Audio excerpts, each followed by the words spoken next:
Bueno, ayer el Instituto Duartiano emitió unas declaraciones que llaman la atención, relacionadas con la manifestación que se realizó este fin de semana frente al altar de la Patria. Según el Instituto Duartiano, el acto que se realizó allí fue un acto bochornoso. Y yo me pregunto, dentro de qué lógica el reclamo de la nacionalidad dominicana puede ser una ofensa para los padres de la patria. La verdad es que me parece que no tiene lógica. Que un conjunto de hombres y mujeres de este país, niños, niñas, adolescentes, dominicanos por derecho, reclamen que se les devuelva el acceso a sus documentos dominicanos.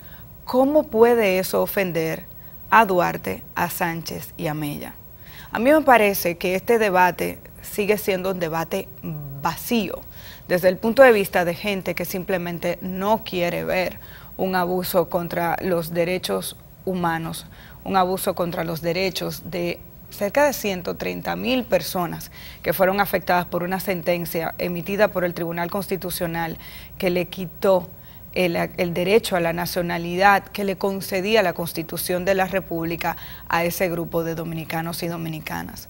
¿Cómo puede ser ofensivo pararse frente al altar de la patria a reclamar la dominicanidad? ¿Cómo se puede ofender a este país a través de un reclamo como ese?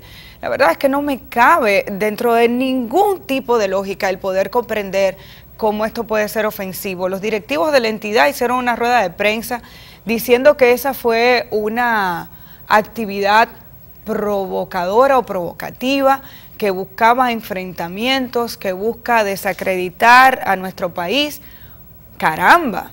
Es el mismo Estado Dominicano el que ha reconocido a través de una ley posterior que aquí se afectó a muchísima gente dominicana. Fue el mismo Congreso Nacional el que aprobó una ley que busca de alguna manera subsanar el daño que se generó a través de esta sentencia, que es evidentemente discriminatoria.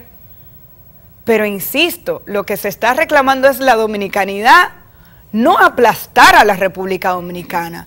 ¿Cómo es posible que eso se catalogue como un acto que busca provocar y hacer daño a los dominicanos y dominicanas?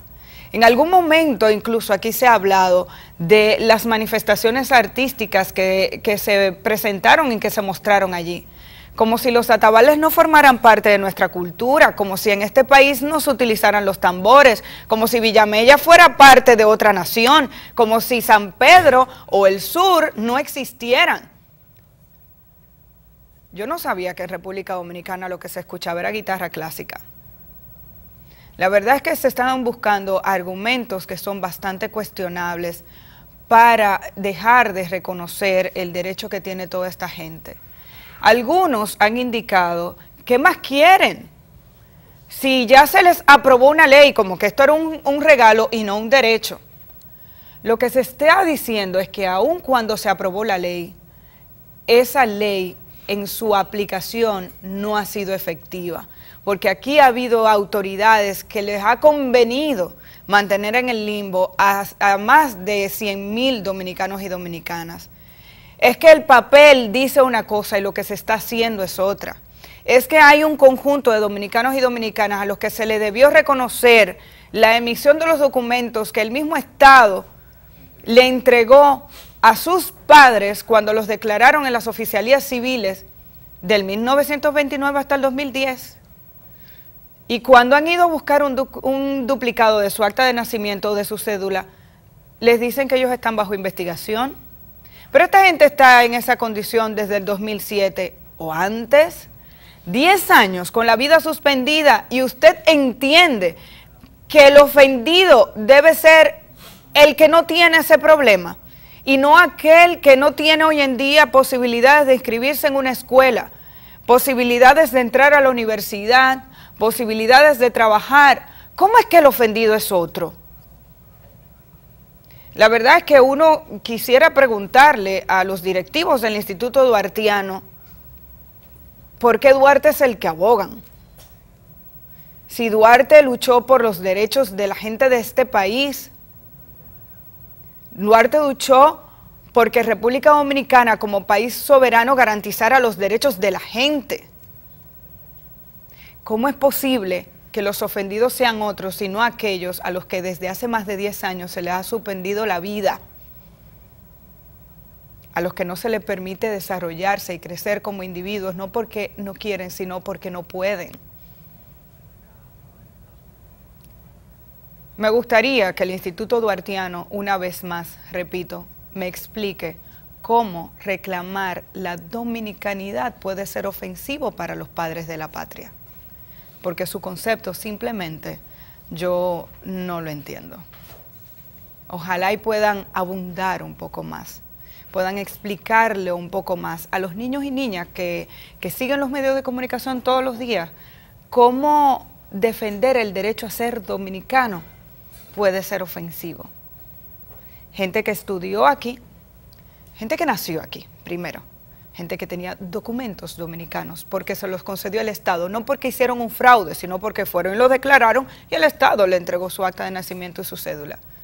Gente que se crió con los valores de la República Dominicana, gente que incluso ha ido en delegaciones a participar en diferentes eventos internacionales como dominicano, artistas, abogados, políticos, y de repente un día se levantaron y aquí hubo un órgano que dijo, su acta de nacimiento ya no vale más,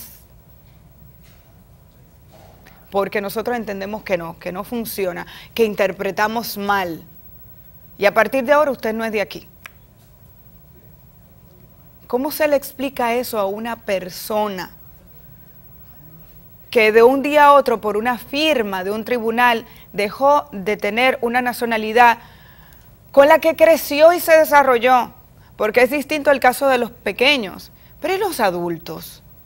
¿Por qué es que no podemos olvidar que esta sentencia afectó a la gente que nació aquí desde 1930?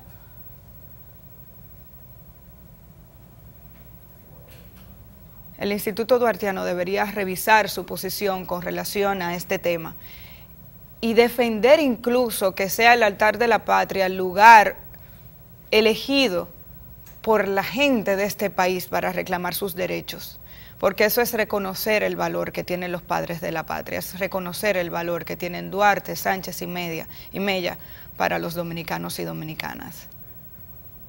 Es lamentable que se tenga un concepto diferente, de verdad. Y a propósito del tema de los valores que debemos defender, vamos a cambiar de tema y nos vamos a la justicia, donde deberíamos estar plantados, no en el altar de la patria, no, todos los días frente a la Suprema Corte de Justicia, todos los días frente al Congreso, todos los días frente a la Procuraduría General de la República, reclamando derechos en este país y reclamando que desaparezcan los jueces corruptos, que ya no estén más en los tribunales, los políticos corruptos, que ya no estén ocupando más espacios importantes ni decidiendo la vida de la gente de este país. Ayer, el Consejo del Poder Judicial informó que había destituido a una jueza que aparentemente estaba cometiendo prácticas que no se correspondían con las prácticas éticas que deben, digamos que primar en la justicia de la República Dominicana y en los tribunales de nuestro país. Se trata de la jueza Regina Carvajal Vizcaíno, de la segunda sala de la Cámara Penal de San Cristóbal. Fue destituida ayer por una decisión del Consejo del Poder Judicial después de que inició un proceso de investigación. Hemos tenido acceso al dispositivo de la sentencia y quiero destacar algunos aspectos relacionados con este tema. La jueza, es cierto que los medios la han vinculado sobre todo al caso de Pedro Alejandro Castillo Paniagua. Vamos a poner el documento en breve.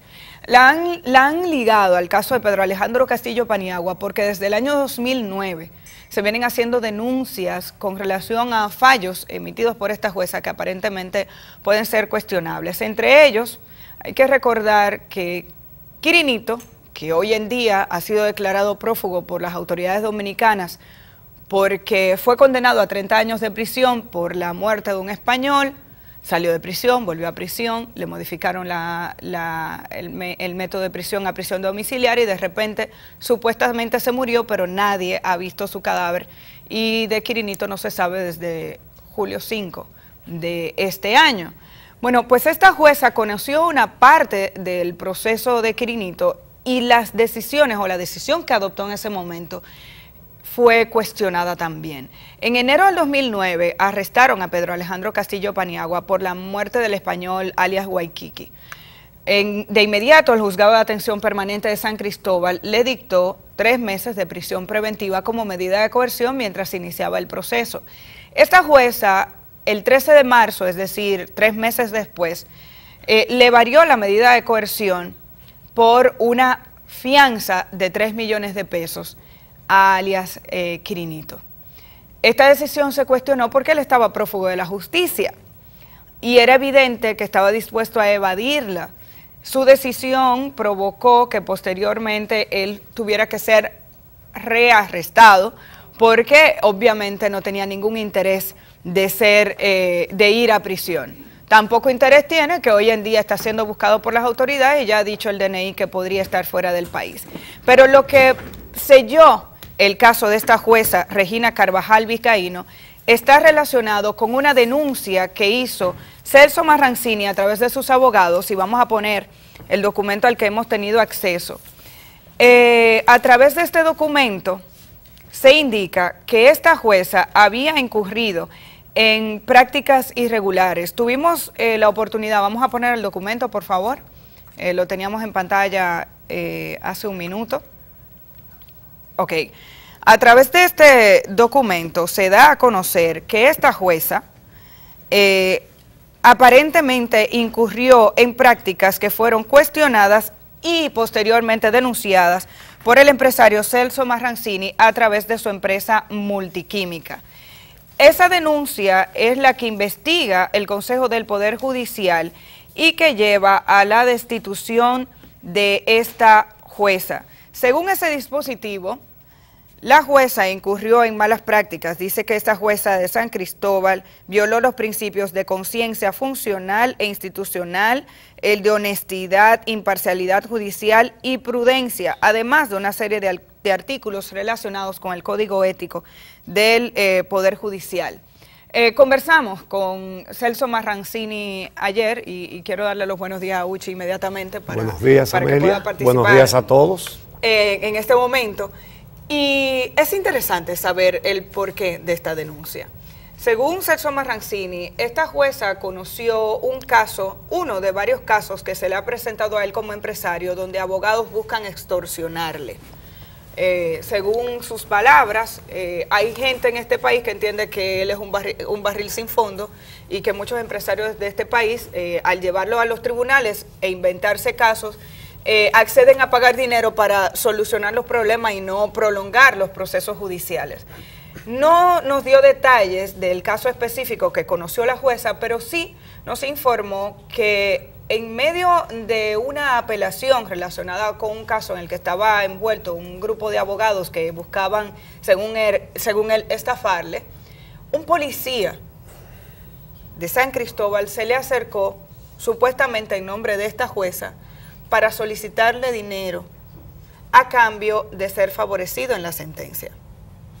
Obviamente, él como empresario decidió no acceder a este tipo de solicitud y presentó la denuncia a través de sus abogados ante la Suprema Corte de Justicia y el Consejo del Poder Judicial.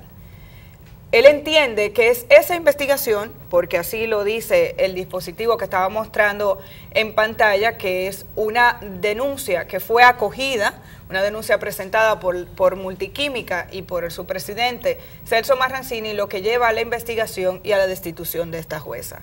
Eso es importante porque eso muestra y demuestra que los ciudadanos tienen que hacer valer sus derechos ante las instituciones, ante los tribunales. Aquí en este país hay que comenzar a poner la justicia a funcionar y tenemos que revelar dónde hay estructuras mafiosas y dónde no. Finalmente, la denuncia fue acogida, la investigación fue hecha y ayer se tomó una decisión que especifica que está relacionada con este caso, donde a la jueza se le destituye y se le saca de sus funciones debido a faltas graves que riñen con el Código Ético de la Justicia. Bueno, qué bueno que el Consejo del Poder Judicial actuó en este caso, hizo lo que tenía que hacer. Qué bueno que hubo un ciudadano y una empresa responsables que sometieron el caso, hicieron lo que tenían que hacer. Tal y como tú señalas, debe ser un ejemplo, porque a usted lo embroman con J hasta donde usted se deja embromar con J también. Ahora, lo que sí da mucho que pensar es el hecho de que duraran tanto con los antecedentes que se le señalan a esa funcionaria judicial, porque dice que antes se le acusó de conocer el proceso contra la empresa Casa de Cambios Hermanos Solano, famosa y no por cosas muy buenas, ¿verdad? Eso fue el 8 de junio del 2016 y ella le conoció una audiencia sin la presencia del Ministerio Público, a pesar de que los representantes del Ministerio Público le habían solicitado unos minutos para presentarse al tribunal y no lo quiso operar y tomó una decisión que parece haber favorecido a esos imputados. Entonces, también que le levantó una inmovilización de bienes al señor Martín de los Santos Perdomo el 25 de abril del 2016, una inmovilización de bienes que había dictado el juez José Liceo Pérez de Atención Permanente del Distrito Nacional y ella se la quitó. No conocemos los detalles de ese caso, pero se le indagó por eso, señal de que no fue un procedimiento regular. Pero además, en marzo del 2009, el presidente de la Suprema Corte de Justicia, que en ese momento era Jorge Subero Isa, le ordenó al Departamento de Inspectoría Judicial investigar las actuaciones de esa jueza Carvajal Vizcaíno. Y lo que decían entonces era que había demostrado complacencia con acusados de narcotráfico. Y ustedes saben lo que eso quiere decir. Y ella había favorecido con una decisión, poniéndole una fianza en lugar de prisión, a Pedro Alejandro Castillo Paniagua, Quirinito. Oye, ¿de dónde viene ese tipo buscándosela? Con jueces, médicos legistas, fiscales y de todo, ¿no? Ese fue en el 2009, lo comenté. En el 2009, sí. Acabando de arrestarlo. Sí. Y de imponérsele 3 meses de prisión preventiva por el caso de asesinato, por el que posteriormente fue condenado a 30 años, sí. Ella le varió la prisión preventiva por una fianza de 3 millones de pesos. Exactamente. Entonces, está muy bien la decisión de ahora del Consejo del Poder Judicial, pero uno piensa, ¿y por qué llegó hasta ahí? Con todos los antecedentes que se han señalado a través de años. La primera libertad a Quirinito se la dio ella. La primera. Que por cierto fue de San Cristóbal, que lo trasladaron a San Francisco de Macorís, el juez Willy Núñez Mejía. Hay que verificar porque en San Cristóbal han pasado muchas cosas.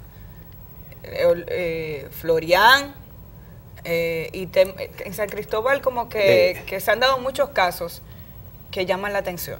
Dicen que uno de los cargos más apetecidos es el cargo de juez de ejecución de la pena de San Cristóbal. Lo que sucede es que a eso que le corresponde a Najayo. Y hay muchos presos ricos. No hay que decir más nada, ¿verdad? Yeah. Entonces, vamos a ver precisamente el antecedente más viejo que le citan, uno no sabe si hay más, es de 2009, favoreciendo a Quirinito. Pero vamos a ver el caso de Quirinito. Porque todavía como que no hay sanción. Uno no ve, habiendo tantas evidencias de cómo fue que a este señor lo murieron y lo sacaron de la cárcel. Ahora resulta que las autoridades que están investigando este caso interrogaron a la médico general de la cárcel de San Francisco de Macorís, donde estaba Quirinito. Y de ahí, entonces, le dieron prisión domiciliaria, que él se casó con su abogada y fabricaron una familia y una casa, ellos nunca habían vivido ahí, para justificar que le dieran la prisión domiciliaria.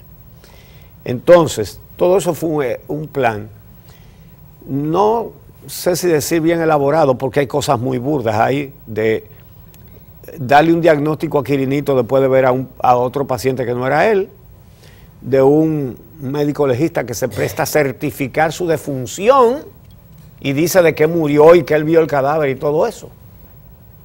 Entonces, ahora resulta que la médico general del Centro de Corrección y Rehabilitación de Vistalvalle, de San Francisco de Macorís, les había advertido a las autoridades de esa cárcel que lo de Quirinito era una falacia, era una falsedad, que no estaba enfermo nada. Entonces, incluso lo llegó a calificar como un enfermo de papeles. Y por eso nosotros decíamos, en estos días cuando se destapó ese escándalo de Quirinito, que cómo es posible que jueces digan que bueno, aquí llega un papel que dice que él tiene cáncer, para afuera. Es decir, porque lo dice un papel, con lo fácil que se consiguen papeles en este país. Bueno, hay un papel que lo dice, pues para allá va, sáquenlo. Señor, pero está diciendo que se está muriendo de cáncer, vaya a verlo. O mande a alguien que lo vea y le diga, sí, el hombre está muriéndose. El caso más grave porque hay una jueza de San Francisco que dice que llevaron una persona vendada que apenas podía hablar a la audiencia y que esa fue la persona que ella conoció como Quirinito y que incluso por esa razón solicitó una evaluación de otros médicos y están los certificados de varios médicos privados, entonces, de clínicas privadas. Entonces, por eso ese caso es tan serio y tan grave, porque aquí hay que determinar quién está mintiendo y quién no. No, ahí lo que hay es muchas complicidades que todavía no se conocen, que son mucho más altas que los médicos legistas y todas esas cosas, porque recordemos un detalle, y es que la primera falsedad que él hizo de diagnóstico médico fue presentando un diagnóstico que le dieron a la mamá de él, a su mamá, y eso lo presentaron para beneficiarlo, y ni siquiera, por lo que han dicho las autoridades, ni siquiera le habían sustituido el nombre de la mamá.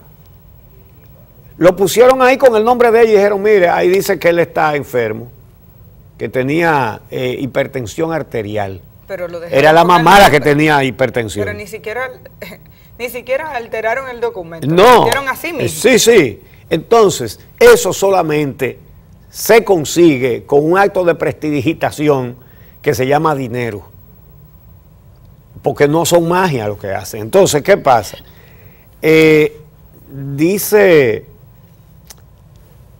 Dijo la doctora María Gutiérrez, contrario a varios médicos que dieron certificaciones, dijo que eso era una simulación, que ese hombre no estaba enfermo. ¿Y cómo es posible que después, una sorpresa, dijeron que se murió y no hay cadáver?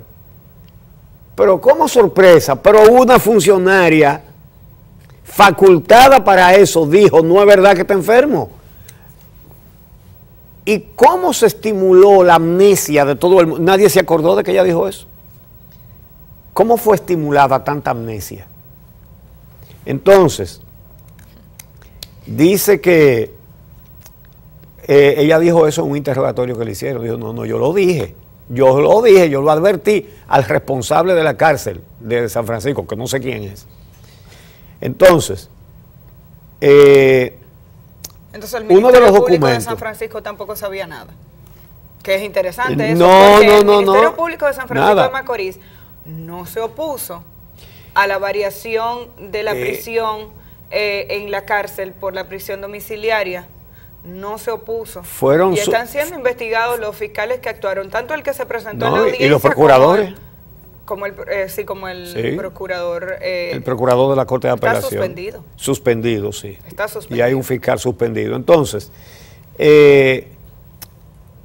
señores, uno de los documentos con que se demostró la enfermedad de Quirinito es un certificado médico del INASIF, del Instituto Nacional de Ciencia Forense, del 3 de abril de este año, que también decía que tenía cáncer en la lengua. La única enfermedad que tenía en la lengua era lengua larga. Era lo único que tenía. No tenía lengua cancerosa, tenía lengua larga. El médico legista es del INASIF. Sí. Es ese mismo médico, por tanto él certificaba todo. Sí, entonces, pero ¿y cómo es que eso anda? Eso no hay supervisión, no hay una fiscalización. No. Ahí, el que lo ponen ahí puede hacerse millonario enfermando preso. Entonces, hay certificaciones emitidas por la Clínica Unión Médica del Norte. Su laboratorio de patología, citología e inmunohistoquímica certificó, cito, el paciente padece de un carcinoma epidermoide bien diferenciado, infiltrante y ulcerado en la lengua.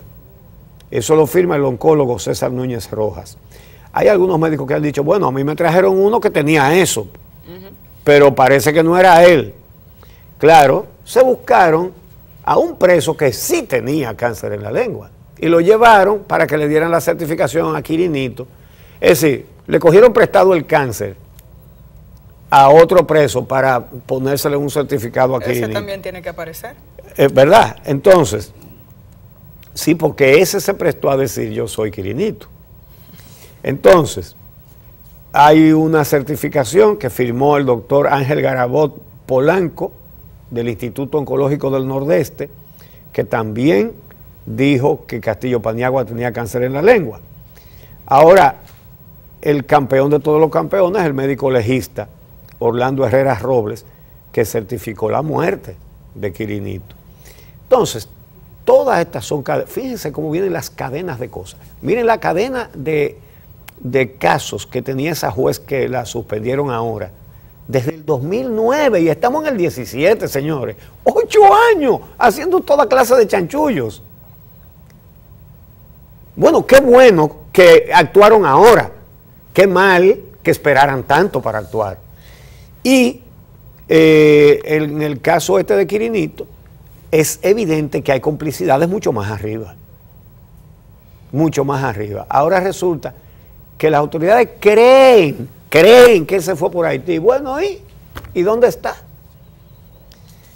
¿Y dónde está toda esa trama que se prestó a todos esos chanchullos para morirlo y sacarlo bajo las sombras?